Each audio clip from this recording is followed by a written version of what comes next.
Middle order যেটা বললেন আপনি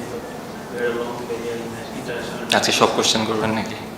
জাস্ট একটু যদি বলতেন যে যেই আলোচনাগুলো হয় জি জি লাস্ট ম্যাচ যেটা হলো plus over the years you faced, মানে এটা কি আমাদের দেশে কি মিডল অর্ডার ফিনিশার টি20 বা হোয়াইট বল ক্রিকেট স্পেশালি জি একটু কি একটু না পুরোপুরি কি মিসআন্ডারস্টুড কি না, I'm absolutely fine. Anybody can criticize anyone. আপনাদের কাজ হচ্ছে রিপোর্ট করা, আপনারা একটা জিনিস নিয়ে অ্যানালাইসিস করবেন, আপনারা বলবেন, বাট দেন এগেইন আমার কাছে মনে হয় সব কিছুরই একটা লিমিট থাকে এবং অ্যাট টাইমস আমি বিশ্বাস করি যে ওই লিমিটটা সবাই ক্রস করে ফেলে এবং অনেক সময় আমি মনে করি যে হয়তোবা অনেক প্লেয়ার এই ক্রিটিসিজমটা অনেক সময় হয়তোবা অ্যাকসেপ্ট করতে পারে না বা হয়তোবা অনেক সময় তাদের হয়তোবা একটা বলেও হয়তোবা কিছুটা চির ধরায়, বাট দিন শেষে তো আপনি জানেন আপনার কতটুকু অ্যাবিলিটি আছে এবং আই ট্রুলি বিলিভ যে কেউ যদি তার কাজের প্রতি বিশ্বাস রাখে, সৎভাবে কাজ করে, today or tomorrow Allah result দেবে। এইটা কি আসলে মানে কি কারণে একটু আর্লি ডিসিশনটা সবাই নিয়ে ফেলে যে মানে দল হারলো কিন্তু পুরো দোষটা হয়ে গেল হচ্ছে ওই একটা বল যে এক রান করতে পারে নাই, ওই প্রথম বলটা খেলতে নামছে, তার ওই সময় মানে মাইটোকন্ড্রিয়া কিভাবে কাজ করছিল সেটাও আমরা জানি না কারণ ঠিক খেলা, জি জি, কিন্তু আমরা ডিসাইড করে ফেলি যে না ও আসলে ফিনিশার, মানে ও ফিনিশ করে দিয়েছে ওর দলকে, এরকম একটা সিচুয়েশন অলওয়েজ। এইটা আসলে আপনার মানে আপনার ক্যারিয়ারে আপনার মানে প্রফেশনাল রোলে কতটা ইমপ্যাক্ট ফেলেছে, কারণ ইয়ার্স আফটার ইয়ার্স এই জিনিসটা হয়েছে আপনাকে নিয়ে জি সব স্টেজে।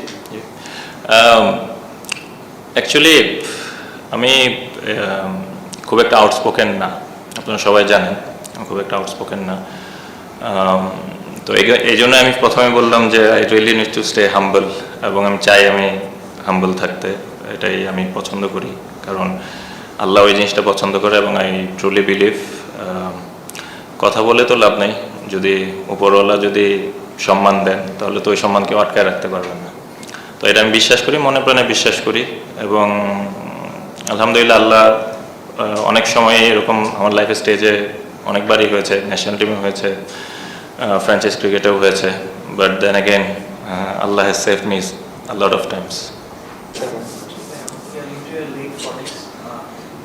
No, no, inshallah I'll be 40 in few days time. Yeah. Informed থেকে ন্যাশনাল টিমে অবসর নেওয়া হচ্ছে, ক্রিকেটটা আর কতদিন কন্টিনিউ করতে চান ফিট থাকা অবস্থায়, আপনার প্ল্যানিংটা কি? বিপিএল ওকে, আজকে কি এটা কি মাস? January, this is January, 2nd of January, তো বিপিএল এর ফাইনাল হচ্ছে 23rd, তো ওইটার পরে ইনশাআল্লাহ I have approximately 10 to 11 months to think, তো দেন আমি দেখবো 10-11 মাস আছে, তো it's still a lot of time to think, তারপরে আপনারা বলবো না আমি। ওকে, থ্যাংক ইউ ভাই, ভালো থাকবেন, আসসালামু আলাইকুম। জিজ্ঞেস করা আপনি national team I'm done with national team, so no point questioning with national team.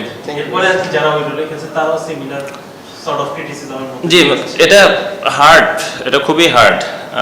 আমি যেটা প্রথমে বললাম যে আমি যদি বলি এখন যারা লেট মিডল অর্ডার বাংলাদেশ টিমে ব্যাটিং করছে, জাকের ব্যাটিং করে, আরও অনেকেই ব্যাটিং করছে, it's not easy, it's really tough, specially টি20 ক্রিকেটে আপনি গিয়েই প্রথম বলে 6 মারা 4 মারা, ইটস নট দ্যাট ইজি এবং we are not like gigantic big hitters, we need a bit of time to get our eye in, তারপরে হয়তো আমরা আমাদের রাইট ম্যাচ আপ অনেক সময় পেলে, but you still need to think যে আপনি কাকে মারতে পারবেন, ইউ নিড টু অ্যানালাইজ, তো এই জিনিসগুলো ম্যাটার করে, but all I can say যারা এই ফ্র্যাঞ্চাইজ ক্রিকেট বা ন্যাশনাল টিমে, স্পেশালি আমি ন্যাশনাল টিমে যারা খেলে এই রোলটাতে,